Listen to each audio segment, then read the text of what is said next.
आरंभ के 3 वर्षों में हो जाता है। यानी बच्चा जब 3 साल का होता है तो जितना भी उसका मानसिक विकास होता है उसका आधा तो 3 सालों में डेवलप हो जाता है। यानी सीखने की गति यहाँ पर क्या है, बहुत ज्यादा तीव्र है। ऐसा आपके किसने बताया है? गुड एनफ ने बताया। तो यहाँ पर आपको सिगमंड फ्राइड का कथन याद हो गया, गुड एनफ का आपको कथन याद हो गया, और वैलेंटाइन का कथन आपको याद हो गया, और 3 अन्य नाम भी याद हो गए कि शैशवावस्था जीवन की भावी जीवन की आधारशिला है, ये सीखने का सर्वाधिक महत्वपूर्ण काल है, और बच्चे का जितना भी मानसिक विकास होता है वो आरंभ के 3 वर्षों में 50% हो जाता है। ऐसा किसने कहा है? गुड एनफ ने कहा है। ठीक है, तो अब इनकी विशेषताओं की यदि अपन बात करें तो आपने देखा होगा एक शैशवावस्था का बच्चा होता है, उसमें बहुत सारी जिज्ञासा पाई जाती है। वो आपसे बहुत सारे क्वेश्चन करेगा। मैं आपको एग्जांपल बताऊं, मैं मेरे दीदी और जीजाजी के साथ जा रहा था, जयपुर से घर आ रहा था, यानी मेरा भांजा ननियाल आ रहा था। Basically I am belong from Degana Nagaur. तो हम जब आ रहे थे तो जैसे ही जो है वहाँ पर बत्ती आई, गाड़ी रुकी, तो वहाँ पर क्वेश्चन स्टार्ट भांजे का, पापा आपने गाड़ी क्यों रोक दी? अच्छा, फिर वहां पर बताया जा रहा कि रेड सिग्नल का मतलब रुकना होता है, ग्रीन सिग्नल का मतलब चलना होता है। और जब तक डेगाना नहीं आ गया तब तक वो पता नहीं 100 बार पूछ चुका होगा कि नानी का घर कब आएगा, नानी का घर कब आएगा। यानी एक बच्चा जो होता है उसमें जिज्ञासा बहुत ज्यादा मात्रा में पाई जाती है। तो शैशवावस्था जो है उसको अपन क्या बोलते हैं? जिज्ञासा अधिक पाई जाती है, जिज्ञासा अधिक पाई जाती है। ठीक है, फिर आपने देखा होगा एक शैशवावस्था का जो बच्चा होता है वो अपने आप में केंद्रित रहता है, सेल्फ सेंटर्ड रहता है, आत्म केंद्रित होता है, उसका बाहरी दीन दुनिया से लगाव कम होता है। इवन कहते हैं कि वो 24 में से जो है 14 से 16 घंटा तो नींद लेता है ना। तो वो क्या करता है, वहां पर खुद में ही वो डूबा हुआ रहता है। ठीक है ना। तो देखिएगा शैशवावस्था का जो बच्चा होता है उसको अपन क्या बोलते हैं? उसमें स्वलीनता की भावना पाई जाती है। किसकी भावना पाई जाती है?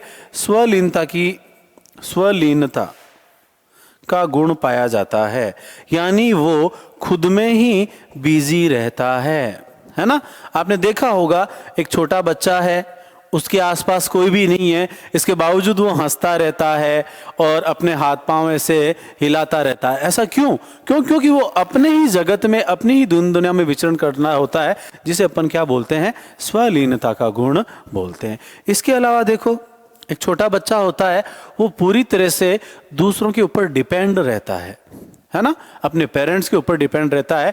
वो अपना कार्य खुद नहीं करता, उसे नहलाना पड़ता है, उसे धुलाना पड़ता है, उसे तैयार करना पड़ता है, फिर उसे खिलाओ और उसकी सारी ख्वाहिशें पूरी करो, उसकी डिमांड जो है आप वहां पर पूरी करो। ठीक है ना। तो इसे पराधीनता की अवस्था करते हैं। क्यों? क्योंकि वो दूसरों के ऊपर डिपेंड रहता है। तो इसे कौन सी अवस्था कहते हैं? पराधीनता की आयु। पर अधीन यानी दूसरों के ऊपर निर्भर रहना, पराधीनता की आयु। ठीक है, फिर देखो अगला पॉइंट लेते हैं।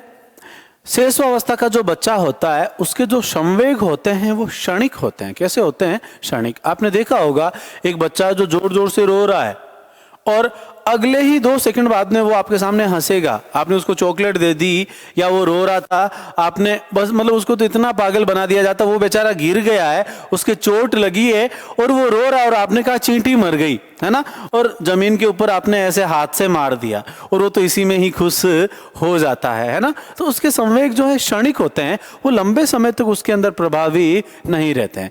वो जल्दी चीजों को भुला देता है, हंसते हंसते ही रोना स्टार्ट कर देता है, रोते रोते हंसना स्टार्ट कर देता। ऐसी होती है शैशवा अवस्था। ठीक है ना।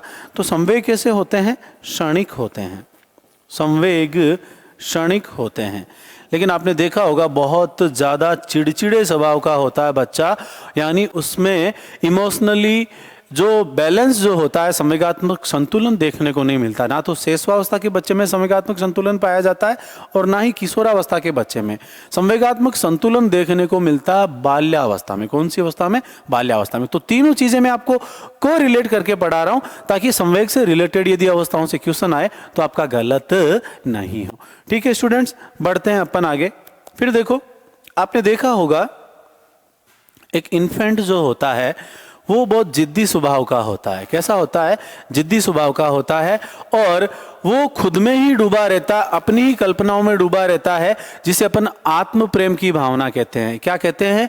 आत्म प्रेम, स्वलीनता, स्वमोह, नार्सिज्म। वो सबसे ज्यादा किस में पाया जाता है? शेषवावस्था के बच्चे में। शेषवावस्था ऑप्शन में नहीं है, देन योर आंसर इज किशोरावस्था। ठीक है ना?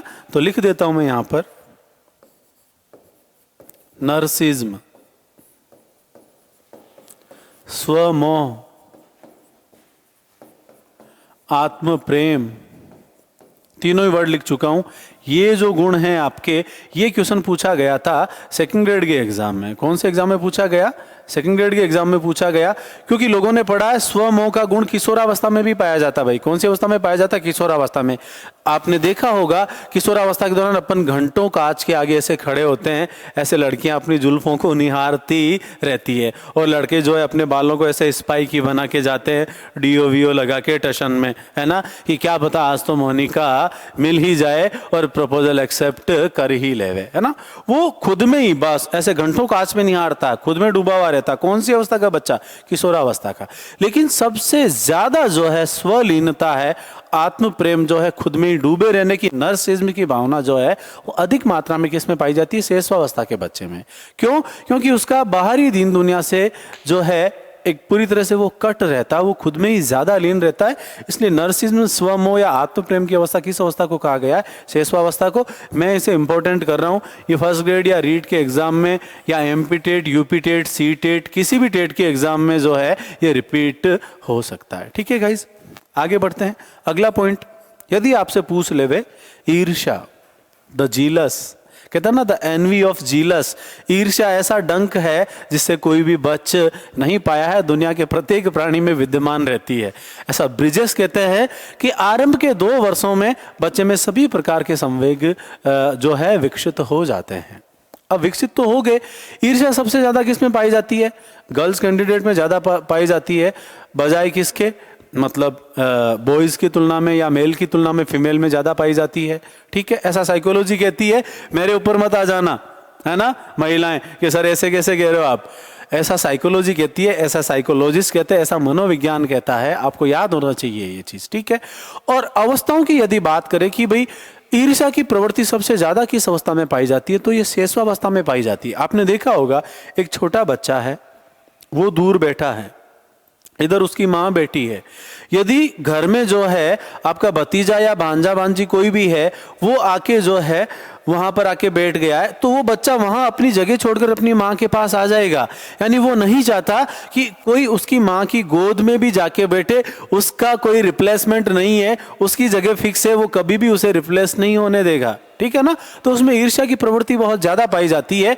डेली लाइफ का मैंने एग्जाम्पल दिया ताकि आपको इजीली समझ में यहां पर आ जाए। तो लिख देता हूं, शेषवावस्था में ईर्ष्या की प्रवृत्ति सर्वाधिक होती है। ईर्ष्या की प्रवृत्ति सर्वाधिक होती है।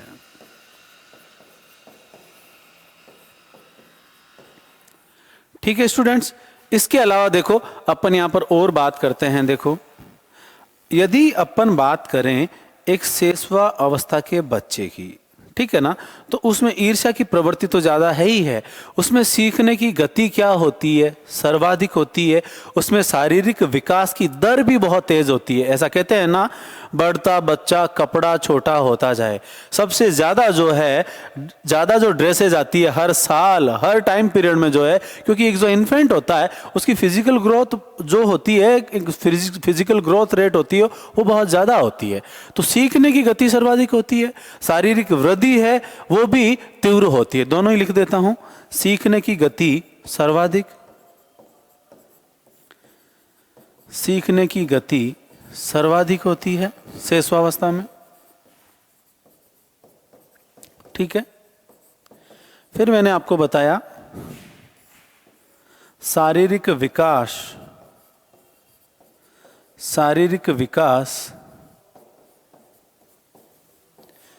की गति भी, उसमें भी क्या होती है? तीव्रता होती है। क्या होती है? तीव्रता होती है।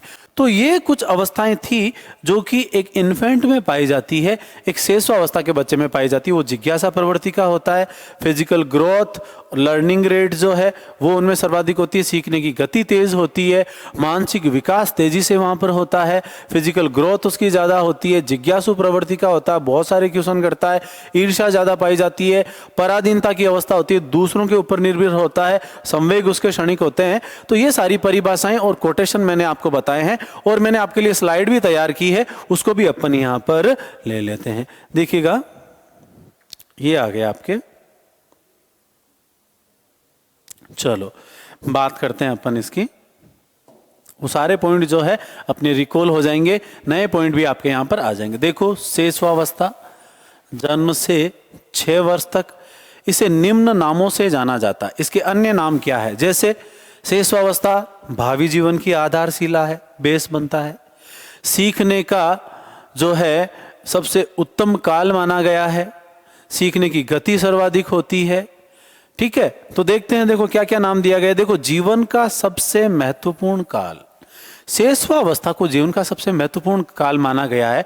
क्यों? क्योंकि बच्चे की जो एक नींव है वो यहीं पर रखी जाएगी, उसका आधार, उसका बेस यहीं पर तैयार होगा। जैसे मैं मेरा बताऊं, देखो अपने सेकेंडरी एजुकेशन होती है, हायर सेकेंडरी एजुकेशन होती है, हायर एजुकेशन होती है, लेकिन जो एलिमेंट्री जो एजुकेशन है 1 से 8 तक की जो क्लासेज है वहां पर आपका बेस बनता है।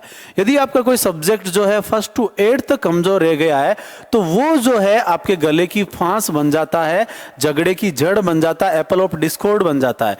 जैसे मेरी मैथ बहुत कमजोर है, रीजन ये है कि 5th क्लास तक, प्राइमरी लेवल तक मेरी कमजोर थी, देन वो आगे एलिमेंट्री लेवल पूरा कंप्लीट हो गया, तब तक वो कमजोरी बनी रही। उसके बाद में बहुत अच्छी फैकल्टी से रूबरू हुए 9th क्लास में, बहुत अच्छे सर थे जो मैथ्स पढ़ाते थे, बहुत अच्छा पढ़ाते थे, लेकिन नींव बहुत कमजोर रह गई थी, एलिमेंट्री लेवल कमजोर रह गया था, आधार कमजोर रह गया था। ठीक है ना? तो भावी जीवन की आधारशिला कौन सी होती है? शेषवावस्था। इसलिए इसको क्या कहा जाता है? जीवन का सबसे महत्वपूर्ण काल। क्यों? क्योंकि यहां आपका आधार, आपकी नींव, आपकी जड़ यहां पर मजबूत होनी चाहिए। फिर देखो, सीखने का आदर्श काल है, बताया था। और इसको सीखने का आदर्श काल किसने कहा है? परिभाषा भी, कथन भी मैंने आपको बताया था, वैलेंटाइन ने कहा है। भावी जीवन की आधारशिला रख लेता है, ऐसा आपके किसने कहा है? सिगमंड फ्राइड ने। बता चुका हूं कि एक बच्चा आरंभ के 3 से 4 वर्षों में अपने भावी जीवन की नींव रख लेता है। ठीक है, फिर देखो, खिलौनों की आयु, बिल्कुल इसे अपन क्या बोलते हैं? टॉय एज बोलते हैं। क्या बोलते हैं? Toy age. लेकिन याद रखना, यदि ऑप्शन में दे दिया पूर्व बाल्यावस्था, कौन सी अवस्था? पूर्व बाल्यावस्था, जिसकी उम्र क्या होती है? 2 से 6 वर्ष। देखो, ये क्वेश्चन आया हुआ है, ये क्वेश्चन 2 बार एग्जाम में आया हुआ है। एक बार पूछा कि खिलौनों की आयु किस अवस्था को कहा जाता है? शेषवावस्था, बाल्यावस्था, किशोरावस्था, प्रौढ़ावस्था। आंसर क्या था? शेषवावस्था। दूसरी बार ये रीट के एग्जाम में रिपीट होता है, ऑप्शन में शेषवावस्था भी है, ऑप्शन में पूर्व बाल्यावस्था भी है। तब आंसर क्या माना गया? पूर्व बाल्यावस्था। क्यों? क्योंकि आपने देखा होगा जब बच्चा 0 से 2 वर्ष का होता है तब वो खिलौनों से इतना नहीं खेलता है। उसे जब तक वो 1 साल का होता है तब तक तो खिलौनों का ढंग से मतलब भी पता नहीं होता है। लेकिन जब वो 2 से 6 वर्ष की आयु में होता है तो वो टीचर का गेम खेलता है। सामने उसकी जो है, सामने बच्चे बैठे रहेंगे और वो टीचर बना हुआ होगा। होता है ना, आपने देखा होगा अपने घर में। ऐसा कहते हैं कि एक पेरेंट्स जो हैं उनको भी वो अपना स्टूडेंट बना सकता है, इतना प्यारा बच्चा होता है। वो होती है वास्तव में टॉय एज, है ना? वहां पर वो बहुत सारे गेम खेलता है। वो रेलगाड़ी होती है उसकी, एरोप्लेन, हाथी घोड़े, और उनका पूरा किचन सेट होता है। वो वहां पर ऐसे छोटे छोटे कप, है ना, कि चलो मम्मा मैं आपको चाय बना के देती हूँ, है ना, ऐसा। तो वो टॉय एज वाली जो होती है वो कौन सी एज होती है? 2 से 6 वर्ष होती है, पूर्व बाल्यावस्था। यदि ऑप्शन में नहीं है तब शेषवावस्था आंसर करना है। फिर देखो, सीखने की आयु मैंने बताया था। क्यों? क्योंकि सीखने की मात्रा सबसे ज्यादा जो होती है वो शेषवावस्था में होती है। बच्चा सीखता तो सभी उम्र में है, वो जन्म से लेकर मृत्यु पर्यंत तक चलते रहने वाली प्रक्रिया क्या होती है? विकास और सीखना होता है। लेकिन सीखने की गति सर्वाधिक होती है, जो रेट जो है वो सर्वाधिक होती है, वो किस में होती है? शेषवावस्था में। ओके गाइस, बढ़ते हैं आगे। अगला देखिएगा, संस्कारों के निर्माण की अवस्था। आपने देखा होगा एक छोटा बच्चा है, उसे अपन सिखाते हैं कि बच्चा मम्मा के धोख दो, पापा के दोग दो, मामा के दोग दो, है ना, ऐसे प्रणाम करना अपन उसको सिखाते हैं। तो बच्चे का जैसे आधार तैयार होता है वैसे यहाँ पर बच्चे में संस्कार डेवलप किए जाते हैं, उसे अच्छी अच्छी चीजें सिखाई जाती है कि चलो जय श्री कृष्णा करो, भगवान के आगे हाथ जोड़ो। तो ये सारी एक्टिविटी बच्चा करता है, इमिटेट करता है। अनुकरण करने की अवस्था भी कौन सी होती है? शेषवावस्था। अनुकरण करने का गुण सर्वाधिक पाया जाता है कौन सी अवस्था में? शेषवावस्था में। और यदि पूर्व बाल्यावस्था दे रखा है तो आंसर क्या हो जाएगा? पूर्व बाल्यावस्था। तो अनुकरण करता है बच्चा, बहुत ज्यादा इमिटेट यहां पर वो करता है, नकल करता है कि दादाजी जो है ऐसे छड़ी लेके ऐसे चलते हैं, है ना, दीदी ऐसे पाउट करके जो है सेल्फी लेती है। ऐसी सारी घटनाएं जो है वो कौन सी उम्र का बच्चा करता है? 0 से 6 वर्ष की उम्र का, जिसे अपन क्या कहते हैं? अनुकरण करना, देख कर सीखना, नकल करना। ओके गाइज, फिर देखो प्रिय लगने वाली अवस्था, बच्चे सबको प्रिय लगते हैं। आर्थिक अतार्किक चिंतन की अवस्था, ये इंपॉर्टेंट है। देखो बच्चे में जो चिंतन का प्रारंभ होता है वो सबसे पहले मूर्त चिंतन पाया जाता है और वो बाल्यावस्था में प्रारंभ होता है। तो पहले मूर्त चिंतन बाल्यावस्था में प्रारंभ होगा, फिर किशोरावस्था में अमूर्त चिंतन होगा। तो शेषवावस्था में ना तो मूर्त चिंतन पाया जाता है और ना ही अमूर्त चिंतन पाया जाता है, तो इसको अतार्किक चिंतन की अवस्था कहते हैं। ठीक है गाइज, आगे देखो पराधीनता की अवस्था, क्योंकि दूसरों पर निर्भर रहता है। पूर्व विद्यालयी आयु 3 से 6 वर्ष। देखो आपने देखा होगा आजकल बच्चा जब 3 साल का होता है, इवन 2.5 साल का होता है, तब भी उसको स्कूल भेज देते हैं। बच्चा बैठना सीखता है, वो प्री नर्सरी एज उसको अपन बोलते हैं, पूर्व विद्यालय अवस्था बोलते हैं, प्री नर्सरी एज बोलते हैं। और ये 3 से 6 वर्ष की आयु होती है। आप जानते हो कोई बहुत बड़ी बात ये नहीं है। प्राथमिक विद्यालय की पूर्व तैयारी की अवस्था, देखो प्राथमिक विद्यालय 1st to 5th, है ना, तो उसकी पूर्व तैयारी की अवस्था, क्योंकि बच्चा सबसे पहले जो जाता है वो प्लेवे में जाता है, किंडरगार्टन जो स्कूल्स होते हैं उनमें जाता है। वहां पर बच्चा क्या करता है? बैठना सीखता है, उसे मतलब गेम्स में बिजी रखा जाता है, ताकि बच्चा जब स्कूल में जाए तो वहाँ 2 से 3 घंटे उसे कैसे बैठे रहना, उसका टाइम पीरियड भी कम होता है।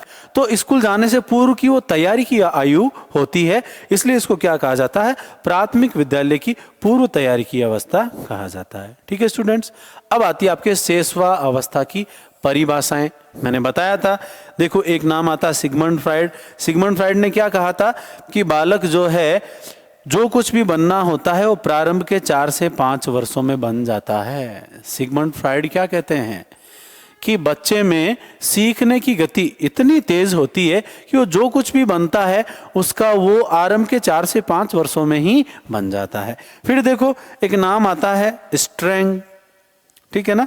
तो स्ट्रेंग क्या कहता है? देखो जीवन के प्रथम वर्ष में बालक अपने भावी जीवन का शिलान्यास करता है। कौन से वर्ष में? प्रथम वर्ष में। यह परिभाषा बहुत इंपॉर्टेंट है। देखो ये इंपॉर्टेंट क्यों है? एज ग्रुप यहां पर मैटर कर रहा है। गुड एनफ कहता है कि आरंभ के 3 वर्षों में 50% मानसिक विकास हो जाता है। जितना भी मानसिक विकास होता है उसका आधा आरंभ के 3 वर्षों में होता है।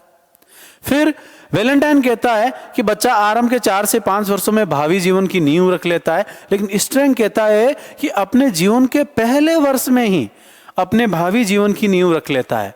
तो यहां पर पूछा जाएगा कि भावी जीवन की नींव पहले वर्ष में ही रख लेता है किसके अनुसार? Then your answer is Strang. तो केवल स्ट्रेंग प्रथम वर्ष, एक पहला वर्ष जो होता है बच्चे का वो आपके लिए स्ट्रेंज होता है, एक अजनबी काल होता है ना। ऐसा कोरिलेट करके पढ़ लो। क्यों? क्योंकि बच्चा बहुत अजनबी हरकतें करता है, वहां पर बहुत मतलब स्ट्रेंज जो है इंसिडेंट बच्चा आपको वहां पर करके दिखाता है। तो बालक अपने प्रथम वर्ष में ही क्या करता है? भावी जीवन का शिलान्यास कर लेता है। ऐसा किसने कहा है? स्ट्रेंग ने कहा है। वैलेंटाइन की परिभाषा आपने पढ़ी थी, प्रपोज करने का आदर्श काल, की शेषावस्था सीखने का आदर्श काल होता है। तो कीवर्ड याद रखना है, आदर्श काल, सीखने का आदर्श काल किसने कहा है? वैलेंटाइन ने। आरंभ के 4-5 वर्षों में बच्चा जो कुछ भी बनना चाहता है वो बन जाता है, किसने कहा है? सिगमंड फ्राइड ने। प्रथम वर्ष में भावी जीवन की आधारशिला रख लेता है, ऐसा किसने कहा? स्ट्रेंग ने। फिर आपकी एक परिभाषा दे रखी है न्यू मैन। न्यू मैन मतलब नया आदमी। शेषवा अवस्था जीवन का सबसे महत्वपूर्ण काल है, ऐसा किसने कहा है? न्यू मैन ने। देखो भाई मैंने बताया था आधार, आपकी नींव, आपकी जड़ कहां पर मजबूत होगी? शेषवावस्था में। इसलिए न्यूमैन क्या कहते हैं कि शेषवावस्था जो है वो जीवन का सर्वाधिक महत्वपूर्ण, सबसे महत्वपूर्ण काल है। जैसे बाल्यावस्था को अनोखा काल कहा गया है, मिथ्या परिपक्वता का काल कहा गया है, वैसे ही शेषवावस्था को जीवन का सबसे महत्वपूर्ण काल किसने कहा? आपके न्यूमैन ने कहा है। आई होप आपको चारों परिभाषाएं क्लियर हो गई। वैलेंटाइन, सीखने का आदर्श काल। फ्रायड, 4 से 5 वर्षों में जो कुछ भी बनना चाहता है बन जाता है। प्रथम वर्ष में भावी जीवन की नींव रख लेता है। स्ट्रेंग, जीवन का सबसे महत्वपूर्ण काल किसने कहा है? न्यूमैन ने कहा है। बढ़ते हैं आगे, देखिएगा अगली परिभाषा, क्रो एंड क्रो। ये परिभाषा तो मैंने आपको जब फर्स्ट यूनिट करवाई थी तब बताई थी कि 20वीं सदी जो है वो बालक की शताब्दी है ना। यानी बच्चा जो है वो शिक्षा का सबसे महत्वपूर्ण केंद्र होता है, वो धुरी होती है ना। तो 20वीं सदी को बच्चे की, बालक की शताब्दी किसने कहा है? क्रो एंड क्रो ने। देख लो, लिखा हुआ होगा 20वीं शताब्दी को क्या कहा गया है? बालक की शताब्दी कहा गया। गुड एनफ की परिभाषा अपन ने पढ़ी थी, जितना भी मानसिक विकास होता है उसका आधा कितने वर्षों में? 3 वर्षों में। तो शेषवावस्था 0 से 6 वर्ष, उसके आधा कितना वर्ष? 3 वर्ष। और वही आपके लिए पर्याप्त है, किसने कहा? गुड एनफ ने। 4-5 बार बता चुका हूं, इंपॉर्टेंट है, आशा करता हूं आपको याद भी हो गया होगा। एडलर क्या कहता है कि बालक के जन्म के कुछ माह बाद ही यह निश्चित किया जा सकता है कि जीवन में उसका क्या स्थान होगा। नॉर्मल परिभाषा है, एडलर की परिभाषा में ऐसा कुछ विशेष है नहीं, ना तो इसकी बात उनकी विशेषताओं में आ रही है, ना शेषवावस्था के अन्य नामों में आ रही है। एक बार देख लेना कि बच्चा जो है उसका जीवन में क्या स्थान होगा, वो बात शेषवावस्था में डिसाइड हो जाती है। ऐसा कौन कह रहे हैं? आपके एडलर कहते हैं। ठीक है, फिर देखो शेषवावस्था के विकासात्मक कार्य या अवस्थाएं। ठीक है, तो देखो सबसे पहली बात, इंपॉर्टेंट वर्ड है ये। देखो एक चीज बता रहा हूं, मैंने आपको बताया था शेषवावस्था की विशेषताएं मैंने आपको बताई थी। ठीक है, अब बात आ रही है विकासात्मक कार्य शब्द का सर्वप्रथम प्रयोग किसके द्वारा किया गया?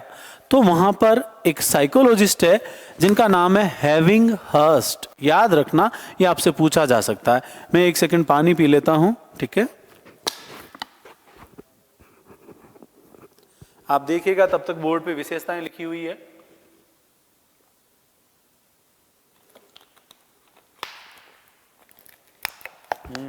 Sorry for disturbance. देखिएगा स्टूडेंट्स, अपन क्या पढ़ रहे थे?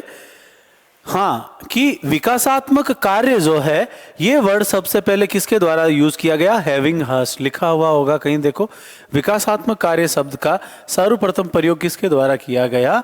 Having Hearst. आप ये नाम ध्यान रखना।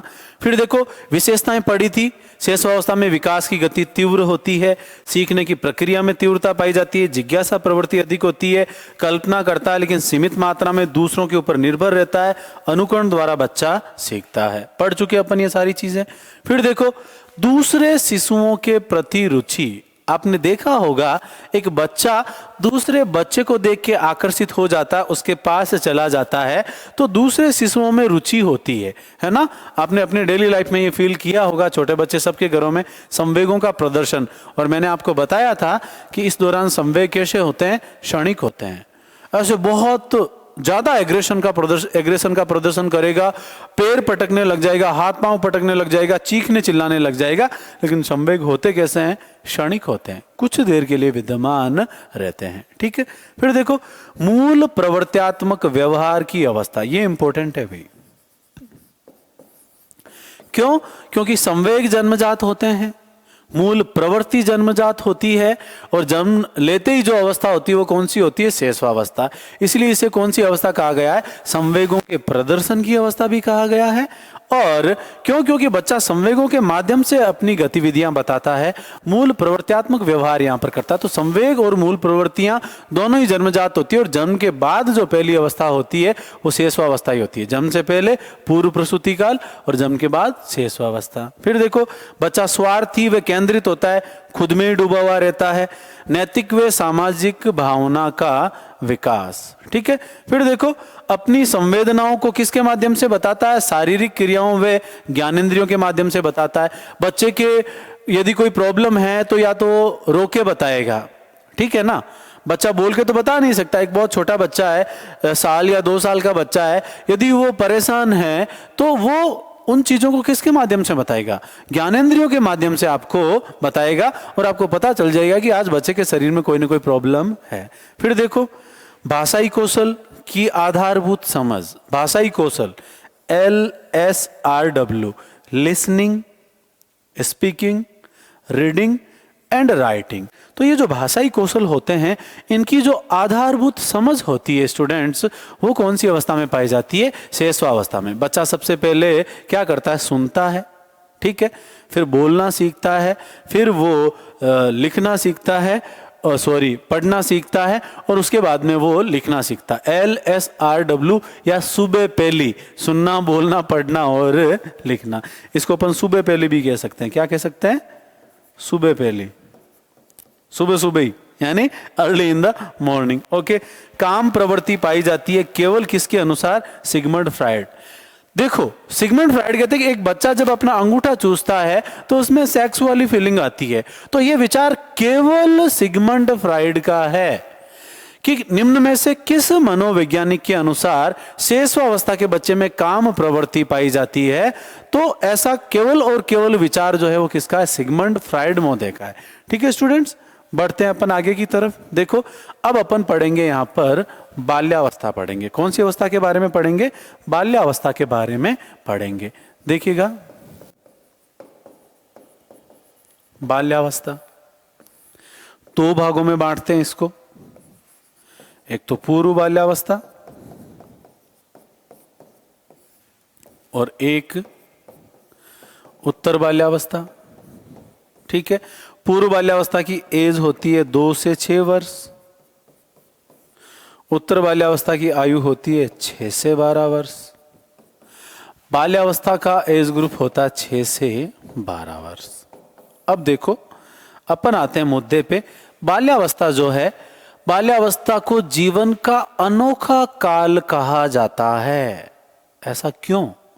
ऐसा क्यों कहा जाता है? बाल्यावस्था जीवन का अनोखा काल है, ऐसा किसने कहा है? आपके कोल एंड ब्रूस ने। ठीक है। बाल्यावस्था मिथ्या परिपक्वता का काल है। किसका काल है? मिथ्या परिपक्वता का, यानी बच्चा वहां पर मैच्योर होना दिखाता है। आपने देखा होगा, एक बाल्यावस्था का बच्चा जो होता है वो पेपर के टुकड़े करके 4 टुकड़े किए और अपने छोटे भाइयों को ऐसे देता है कि ये जैसे 50 का नोट दिया, 100 का नोट दिया। अपने घर में जब अपने बुआ जी, फूफा जी, मामोसा वगैरह आते हैं तो जाते टाइम अपने को, छोटे बच्चों को पैसे देके जाते थे। और अपन तो यूं बिल्कुल यूं तपक के जाते थे कि मामोसा जा रहे हैं तो बस गेट पे जाके खड़े हो गए, है ना। बस वो उम्मीद कि कब वो पॉकेट में हाथ डाले और रुपए निकाल के आपको देते हुए। तो आप वहां पर बड़ा बनना दिखाना चाहते हो, जबकि आप में वो मैच्योरिटी लेवल होता नहीं है। इसलिए इसको सूडो मैच्योरिटी का काल कहा गया है। बाल्यावस्था को क्या कहा गया है? सूडो मैच्योरिटी, यानी मिथ्या परिपक्वता का काल कहा गया है। क्या कहा गया है? मिथ्या परिपक्वता का काल। और ऐसा कहा किसने है? रोस ने कहा है। ठीक है। बाल्यावस्था जीवन का अनोखा काल है। कैसा काल है? जीवन का अनोखा काल है। जीवन का अनोखा काल कैसा है? बच्चा वहां पर मैच्योरिटी दिखाना चाहता है, वो बड़ा बन के दिखाता है, लेकिन वो वास्तव में वैसी मैच्योरिटी उसमें होती नहीं है। इसलिए इसको क्या कहा है? जीवन का अनोखा काल है। इसमें रचनात्मक प्रवृत्ति पाई जाती है, मूर्त चिंतन का गुण पाया जाता है। आपने देखा होगा वो बारिश के टाइम में मिट्टी के घरौंदे जो हम बनाते थे, है ना, वो कैसी प्रवृत्ति है? रचनात्मक, सृजनात्मक प्रवृत्ति वो है बच्चे में। बच्चे में चिंतन प्रारंभ हो जाता है, लेकिन वो मूर्त वस्तुओं तक ही सीमित रहता है। बाल्यावस्था जीवन का अनोखा काल है, ऐसा किसने कहा? आपके कोल एंड ब्रूस ने कहा। किसने कहा है? कोल तथा ब्रूस ने कहा है। ठीक है। फिर मैंने आपको बताया था रचनात्मक प्रवृत्ति, जस्ट ए सेकेंड, यानी इसी को अपन क्या बोलते हैं? निर्माणकारी काल बोलते हैं। बच्चा नई नई चीजों का निर्माण करता है, सृजन करता है, इसलिए इसको क्या कहा गया है? निर्माणकारी काल कहा गया है। ठीक है स्टूडेंट्स, इसके अलावा मैंने आपको बताया था बच्चे में कौन सी प्रवृत्ति पाई जाती है? रचनात्मक प्रवृत्ति पाई जाती है। ठीक है। फिर आपने देखा होगा इसको गैंग एज बोलते हैं। कौन सी एज बोलते हैं? गैंग एज या टोली आयु। ठीक है, यानी बच्चा एक समूह में, एक ग्रुप में, एक दल बना के रहता है। आपने देखा होगा जब अपन जो है बाल्यावस्था जो होता है वो निरुद्देश्य भ्रमण की अवस्था होती है, बिना किसी उद्देश्य के घूमना। वो जो है तार को मोड़ के ताड़ी बनाते थे, फिर जो रिंग होती थी वो रिंग ताड़ी चलाना, या साइकिल के टायर को ऐसे चलाना, नंगे पांव दौड़ना और उस टायर को जो है नाली के पास से निकालना, यानी बिना उद्देश्य के बच्चा भ्रमण करता रहता है। तो निरुद्देश्य भ्रमण की अवस्था भी किसको कहा गया है? बाल्यावस्था को। लिख देता हूं, निरुद्देश्य भ्रमण की प्रवृत्ति, निरुद्देश्य भ्रमण की प्रवृत्ति। बच्चा ग्रुप में रहता है, टोली बना के घूमता है, समूह में रहता है। ठीक है, और यहां पर देखना लड़के और लड़कियां दोनों जो है वो साथ साथ रहते हैं। यहां पर विपरीत लिंग में आकर्षण जैसी कोई चीज नहीं होती है, समलिंगी समूह भावना पाई जाती है। कैसी भावना पाई जाती है? समलिंगी समूह भावना यहां पर पाई जाती है। लिख देता हूं, समलिंगी समूह भावना, समलिंगी समूह भावना। ठीक है, फिर देखो उसके बाद में आपके जो अगला पॉइंट आता है, यहां पर बच्चा सभी प्रकार के गेम खेलता। एक बहुत ही प्यारी परिभाषा आपके यहां पर आती है, स्ट्रेंग। स्ट्रेंग कहता कि शायद ही ऐसा कोई गेम होगा जो 10 साल के बच्चे ने ना खेला हो। स्ट्रेंग, टेंग मतलब 10 यानी 10, इतना याद रख लो। यानी 10 साल की उम्र में बच्चा सभी प्रकार के गेम खेल लेता है, कि शायद ही ऐसा कोई गेम होगा जो एक 10 साल के बच्चे ने ना खेला हो। ऐसा कौन कहता है? स्ट्रेंग कहता है। तो इसे गेम एज बोलते हैं। बाल्यावस्था को क्या बोलते हैं? गेम एज बोलते हैं, अर्थात खेल की आयु बोलते हैं। कौन सी आयु बोलते हैं स्टूडेंट्स? खेल की आयु यहां पर इसको कहा जाता है। ठीक है, इसके अलावा देखिएगा बच्चे की जिज्ञासा में यहां पर जिज्ञासा प्रबल हो जाती है। बच्चे की जिज्ञासा क्या हो जाती है? प्रबल हो जाती है यहां पर। तो यहां पर जिज्ञासा में क्या आ जाती है? प्रबलता। जिज्ञासा में प्रबलता। बच्चा स्कूल जाएगा, बहुत सारी क्वेश्चनिंग वो है वहां पर करेगा, क्वेश्चनर मेथड के साथ जाएगा, वो टीचर से बहुत सारे क्वेश्चन करेगा। अब बच्चा बाल्यावस्था का है, 6 से 12 उसके आयु है, तो यहां पर बच्चा क्या करेगा? अपनी जो एलिमेंट्री लेवल है, यानी आधारभूत शैक्षिक दृष्टिकोण वहां पर डेवलप हो जाएगा। और ऐसा किसने कहा? ब्लेयर, जोन्स तथा सिम्पसन ने। मैं साथ ही साथ आपको इस अवस्था के अन्य नाम किसके द्वारा परिभाषा दी गई है और वही उसकी विशेषता, तीनों चीजें मैं आपकी एक साथ बता रहा हूं, ताकि एक ही चीज को आपको अलग अलग जगह याद नहीं करना पड़े। तो शैक्षिक दृष्टिकोण से यह बहुत ही महत्वपूर्ण काल होता है। शैक्षिक दृष्टि से महत्वपूर्ण काल, शैक्षिक दृष्टि से महत्वपूर्ण काल। क्यों? क्योंकि बच्चा स्कूल जाने लग जाता है। और ऐसा आपके किसने कहा है? ब्लेयर, जोन्स तथा सिम्पसन ने कहा है। किसने कहा है? ब्लेयर, जोन्स तथा सिम्पसन ने कहा है। ब्लेयर, जोन्स तथा सिम्पसन। तो देखो साथ ही साथ मैं आपको परिभाषाएं भी करवा रहा हूं। शायद ही ऐसा कोई खेल होगा जो 10 साल के बच्चे ने ना खेला हो। स्ट्रेंग, बाल्यावस्था जो है वो मिथ्या परिपक्वता का काल है, रोस। ठीक है, बुनियादी दृष्टिकोण की अवस्था से सबसे महत्वपूर्ण काल बाल्यावस्था, ब्लेयर, जोन्स, सिम्पसन। शैक्षिक दृष्टि से सबसे महत्वपूर्ण काल ब्लेयर, जोन्स, सिम्पसन। तो ब्लेयर, जोन्स, सिम्पसन ने इसकी 2 परिभाषाएं यहां पर दी है। ठीक है स्टूडेंट्स, बाल्यावस्था जीवन का अनोखा काल है, ऐसा किसने कहा? कोल तथा ब्रूस ने कहा है। तो सारी परिभाषाएं, अन्य नाम और विशेषताएं सारी मैं आपके यहां पर क्लियर कर चुका हूं। बच्चे में चिंतन प्रारंभ हो जाता है, लेकिन मूर्त चिंतन पाया जाता है। तो लिख देता हूं, मूर्त चिंतन का गुण। किसका गुण? मूर्त चिंतन का गुण यहां पर बच्चे में पाया जाता है। तो ये थी बाल्यावस्था की महत्वपूर्ण विशेषताएं। अब इसको अपन एक स्लाइड के माध्यम से देख लेते हैं स्टूडेंट्स, देखिएगा। ये लो, चलो स्लाइड यूज करते हैं अपन। बाल्यावस्था, देखो बाल्यावस्था को क्या कहते हैं स्टूडेंट? गैंग एज कहते हैं। मैंने बताया था बच्चा समूह बनाकर रहता है, टोली भावना, समूह भावना, एक दल में रहता है। मिथ्या परिपक्वता का काल कहा गया है। गेम एज, क्योंकि वो बहुत सारे खेल इस अवस्था में खेलता है। उत्पाती अवस्था, इस अवस्था का बालक उदंडी होता है, शैतान होता है, बिना किसी उद्देश्य के भटकता रहता है, इसलिए इसे उत्पाती अवस्था कहा गया है। मतलब लड़ाई झगड़े करके आना और बिल्कुल रेत में सने हुए कपड़े लेके आना और मम्मी से मार खाना, है ना।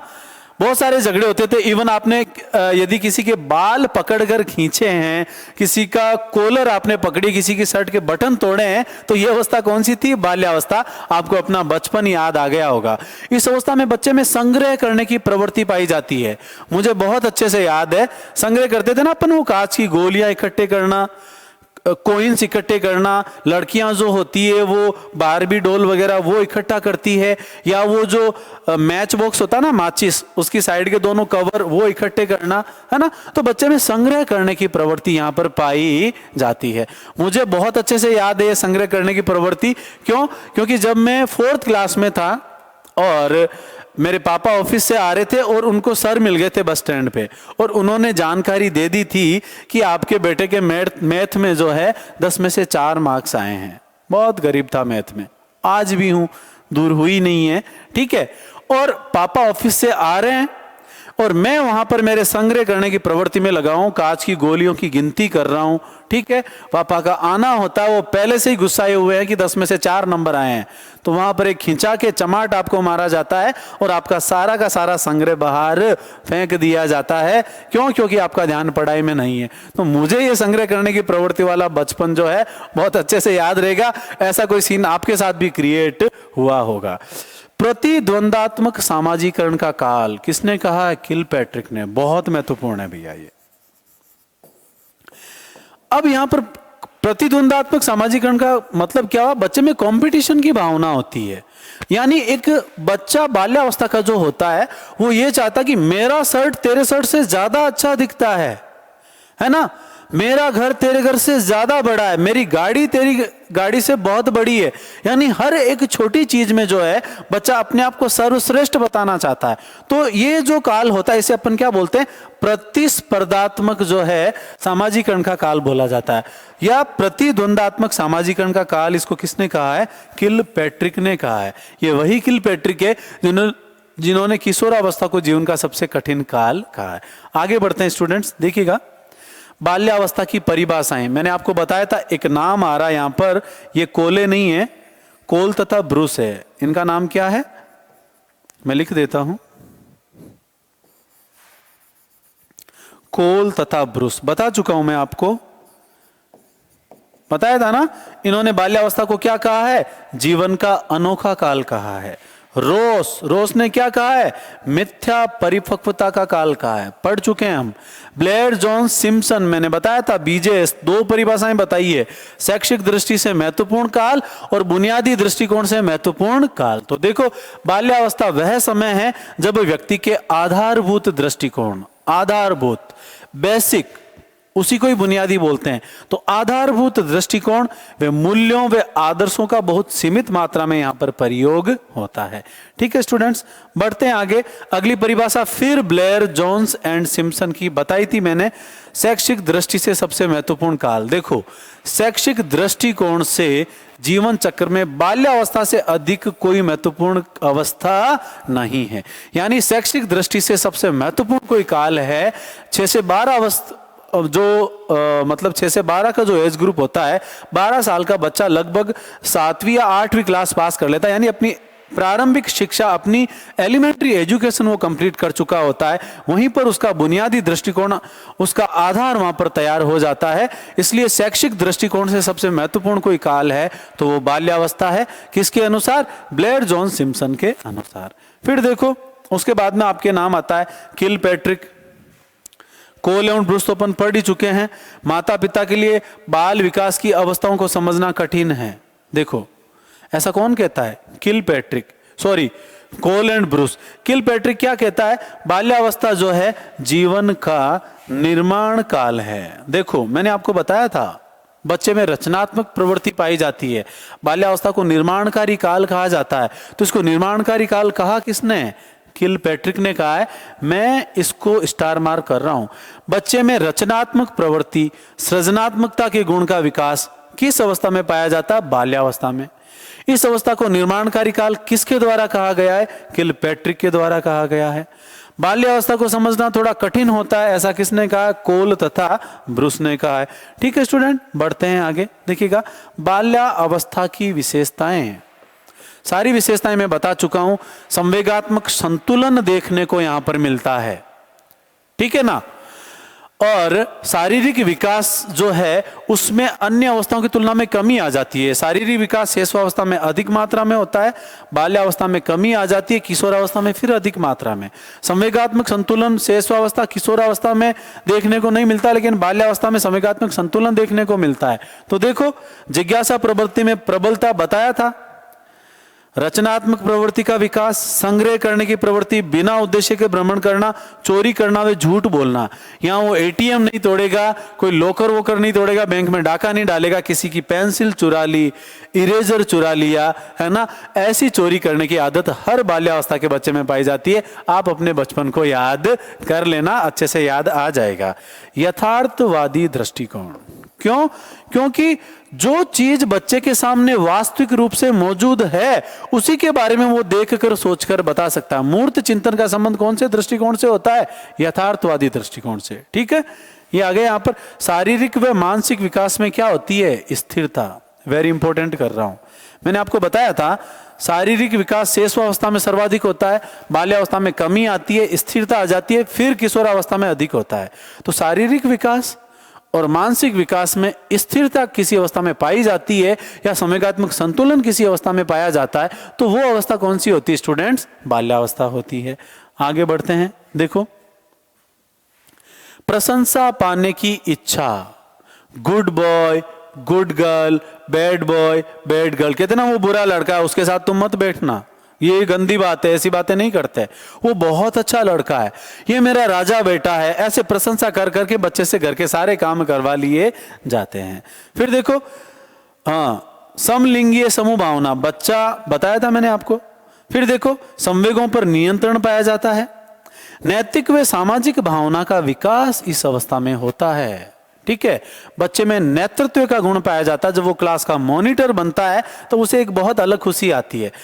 नेतृत्व का विकास किशोरावस्था में होता है, लेकिन नेतृत्व का गुण कौन सी अवस्था में पाया जाता है? बाल्यावस्था में।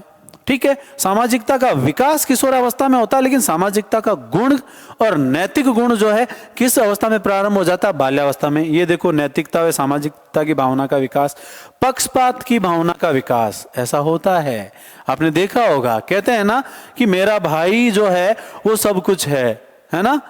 वो गाना भी होगा, मेरा भाई तू, है ना। अच्छा, वो मेरे को इतना अच्छे से आता नहीं है। बात ही आती है, पक्षपात की भावना होती है। एक छोटे बच्चे में पक्षपात की भावना बहुत ज्यादा पाई जाती है। वो अपने भाई बहनों का बहुत ज्यादा फेवर वहां पर वो करता है। ठीक है, हीन भावना का शिकार। यदि आपने बच्चे को डांट दिया तो वो इंफीरियर फील करेगा, क्लास में टीचर ने डांट दिया तो वो इंफीरियर फील करेगा, तो बच्चा हीन भावना का शिकार यहां पर हो जाता है। भाई बहनों में झगड़ा, मैंने बताया था ना, यदि पकड़ के बाल यदि आपने खींचे हैं तो वो अवस्था कौन सी है? बाल्यावस्था है। लिंग भेद, जाति भेद व अर्थ भेद, ऐसा ये कोई खास पॉइंट नहीं है। नेता बनने की इच्छा होती है, हर कोई बच्चा जो है क्लास का मॉनिटर बनना चाहता है। फिर देखो, संवेगात्मकता में सामाजिकता का विकास, मैंने बताया था कि बच्चा जो है इमोशनली अटैच वहां पर होता है, सामाजिकता के गुण का प्रारंभ वहां पर हो जाता है। इमोशनली बैलेंस इस अवस्था के बच्चे में देखने को मिलता है। मूर्त चिंतन पाया जाता है, खेलों में रुचि होती है, भाषा एवं संप्रेषण की योग्यता का विकास। देखो, ये बहुत अच्छी बात है, ये आपसे पूछा जा सकता है, इंपॉर्टेंट है। भाई, एक शैशवावस्था का बच्चा होता है, उसमें सुनना, बोलना, पढ़ना, लिखना, ये नॉर्मली उसके अंदर ये चीज पाई जाती है। लेकिन वास्तव में बच्चा जब स्कूल जाना प्रारंभ करता है, लगभग अपनी एलिमेंट्री एजुकेशन पूरी कर लेता है, तो वो वहां पर बहुत प्रॉपर तरीके से जानता है दैट हाउ टू कम्युनिकेट, कि उसे कैसे बातचीत वहां पर करनी है। तो संप्रेषण की योग्यता का विकास या भाषाई विकास की दृष्टि से कोई काल सबसे महत्वपूर्ण है तो वो कौन सा है? आपके बाल्यावस्था है।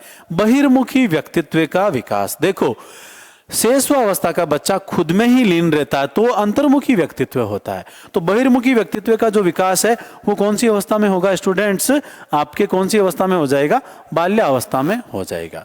तो स्टूडेंट्स, आज की क्लास के अंतर्गत हमने शेषवावस्था और बाल्यावस्था, उनके अन्य नाम, उनकी विशेषताएं तथा उसकी परिभाषाओं को जो है एक एक पॉइंट को अच्छे से डिस्क्राइब किया है। साथ ही साथ आपको यह बताया है कि कहां से आपके जो है एग्जाम में बहुत अच्छा क्वेश्चन यहां पर बन सकता है। एग्जाम ओरिएंटेड अप्रोच तक ले जाकर आपको बताया गया है। आई होप आपको अच्छे से क्लियर हुआ होगा और आप एग्जाम में जरूर एक पहाड़ जैसा स्कोर खड़ा करके आएंगे। मिलते हैं स्टूडेंट्स अगली क्लास में एक नए टॉपिक के साथ। Okay students.